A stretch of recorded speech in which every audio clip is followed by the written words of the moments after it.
Antes de ver el vídeo, por favor suscríbete a este canal y activa la campanita para no perderte de ningún vídeo que suba. Muchas gracias. A inicios del siglo XX, la República Mexicana se vio envuelta en una serie de conflictos y escaramuzas que cobraron la vida de miles de personas. Al conjunto de estos hechos se le conocería como la Revolución Mexicana, un evento iniciado el 20 de noviembre de 1910 bajo el mando de Francisco I. Madero y otros disconformes con el gobierno del entonces presidente Porfirio Díaz.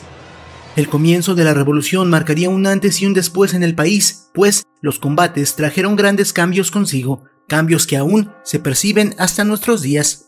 A la par de los levantamientos armados en toda la República, surgieron diversos rumores y sucesos relacionados con el conflicto, eventos sumamente importantes para el desarrollo del país y muchas veces suelen omitirse en las escuelas a la hora de hablar de la Revolución Mexicana. En el vídeo de hoy te presentaré diversos temas relacionados con este conflicto y que seguramente te dejarán reflexionando por un buen tiempo. Sin más por el momento, ponte cómodo y disfruta porque iGoyo Destroys presenta el iceberg de la Revolución Mexicana. Con una mano robaba menos. La búsqueda por el poder y la presidencia a menudo eran tópicos importantes relacionados con la revolución. Distintos individuos lograron hacerse con el control del país usando el estandarte de la no reelección y la libertad, intentando también cumplir con sus ambiciones personales en el proceso.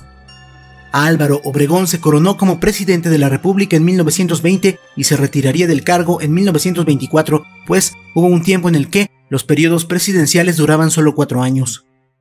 Al término de su mandato, Obregón ya tenía previsto que Plutarco Elías Calles le sucedería en la presidencia y así terminó siendo, pero Álvaro no se conformó con un periodo presidencial, por lo que decidió reelegirse como candidato, yendo en contra de la temática inicial de la Revolución Mexicana, que era la no reelección.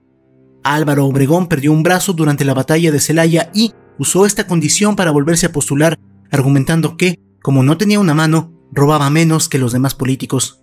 Sorpresivamente, Obregón logró postularse como candidato de nuevo, pero terminó siendo asesinado en 1928.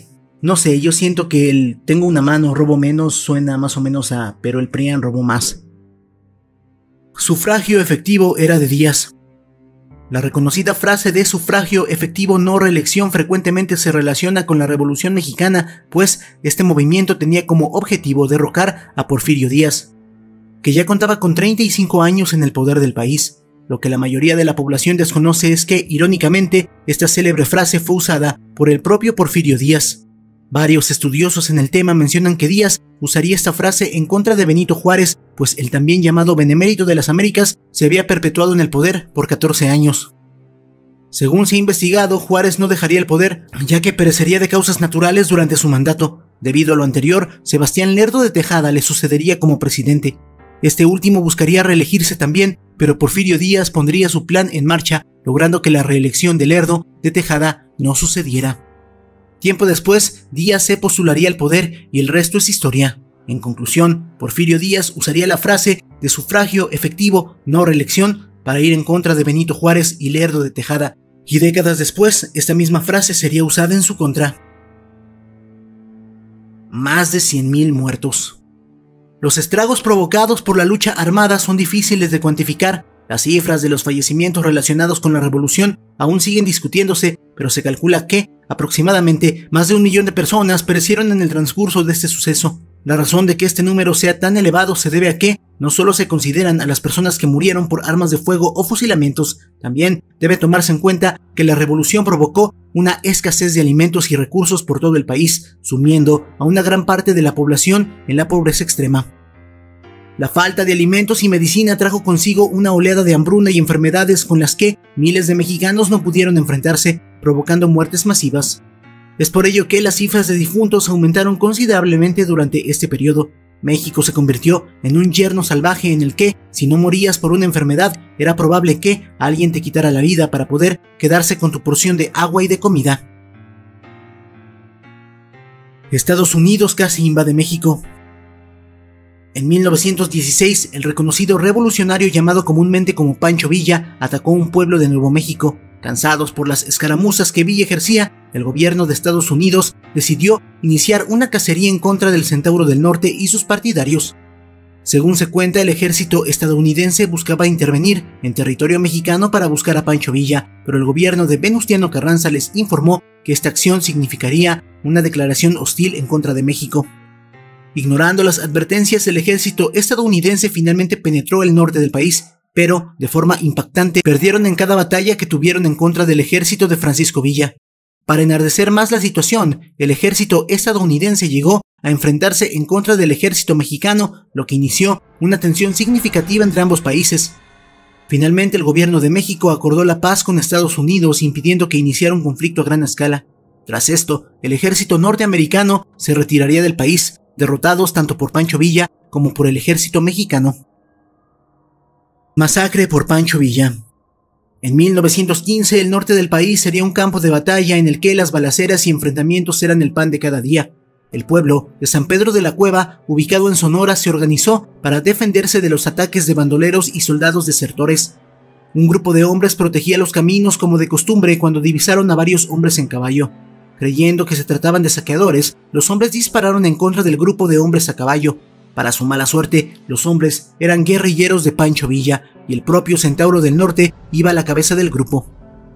Los hombres del pueblo de San Pedro de la Cueva no pudieron seguir combatiendo contra el grupo de Pancho Villa, por lo que se escabulleron. Villa se enfureció ante este ataque, pues varios de sus hombres habían perecido, por lo que decidió ir al pueblo para arrestar a las 300 personas que ahí vivían. Lo que sigue a este suceso es una masacre en la que Pancho Villa mandó a fusilar a más de 80 habitantes inocentes del pueblo. Según se cuenta, el sacerdote de la parroquia le imploró detenerse, pero Pancho también terminó ultimándolo. Pancho Villa solo se detuvo cuando uno de sus hombres, el coronel Bracamontes, lo retó a un duelo de pistolas mientras le exclamaba que no iban a haber más muertos. Villa finalmente se retiró del pueblo, dejando una masacre de inocentes tras de él. Aunque no lo crean, ese Villa era toda una fichita. Todos eran malos.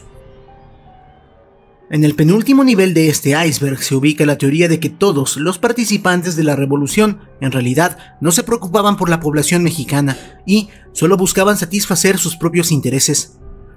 En esta hipótesis se indica que Francisco I. Madero solo quería hacerse con la presidencia y establecer su gobierno basado en sus propios intereses. También que Emiliano Zapata en realidad no era pobre y poseía grandes propiedades que buscaba expandir aprovechándose de las batallas. Incluso se menciona que Pancho Villa en realidad era un hombre psicópata que solo usó las luchas armadas para darle rienda suelta a sus pensamientos más oscuros. La teoría se fundamenta principalmente en que la población mexicana fue usada por estos personajes para lograr sus objetivos, siendo el dinero la meta principal que los revolucionarios perseguían. Además, las consecuencias traídas por la revolución lo único que hacen es acrecentar el pensamiento de que probablemente los generales revolucionarios hicieron más daño al fragmentado país. Nadie ganó. En el último nivel de este iceberg se encuentra la hipótesis de que nadie ganó en la Revolución Mexicana. Los caudillos y generales que iniciaron el conflicto murieron durante los enfrentamientos. Las personas que vivían en la pobreza no vieron un cambio en sus vidas e incluso su condición empeoró ante la falta de alimentos y el crecimiento exponencial de las enfermedades. Esto nos lleva a cuestionarnos sobre qué bando fue el triunfador de la revolución. Algunos afirman que la Constitución mexicana de 1917 significó el triunfo de la población mexicana, pero como te mencioné antes, los pobres seguían siendo pobres y los políticos seguían imponiendo a sus más allegados como candidatos presidenciales. Es posible que ya no existiera la reelección, pero existía el nepotismo y compadrazgo. Tal fue el caso del periodo conocido como el Maximato, que a pesar de que ocurrió posterior a la revolución, presentaba a Plutarco Elías Calles como el individuo que regía las decisiones del país, incluso después de haber terminado su mandato presidencial. Es por esto mismo que se desconoce una victoria certera sobre la revolución y solo quedará como un periodo de violencia e incertidumbre dentro de la historia de México. ¿Qué opinas de estos datos? ¿Ya los conocías? ¿Te gustaría que hiciera un vídeo sobre cómo murieron los héroes de la revolución? Dímelo en la sección de comentarios.